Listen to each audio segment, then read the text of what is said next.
నా ప్రియమైన సహోదరులారా, నా జీవితంలో నేను మీకు చెప్పాలనుకుంటే ఈ మినిస్ట్రీ ప్రారంభించి ఇప్పటికీ 42 సంవత్సరాలైంది. అప్పుడు నా వయసు సరిగ్గా 17 ఏళ్ళు. తల్లిదండ్రులను వదిలి, అన్నదమ్ములను వదిలి, రక్త సంబంధాలను వదిలి నడుం కట్టుకొని ప్రభు కొరకు జీవించాలని బయలుదేరి వచ్చాను. ఈ 42 సంవత్సరాలలో పరిచయం చేశాను.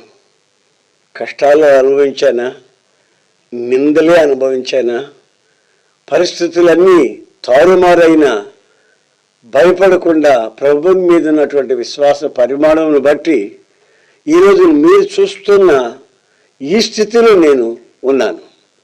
అయితే చెప్పాల్సింది ఏంటంటే, ఇంతవరకు ఒక బైక్ కూడా, ఒక గజం స్థలం కూడా నా పేరు మీద నేను కొన్నట్టు నాకు గుర్తులేదండి.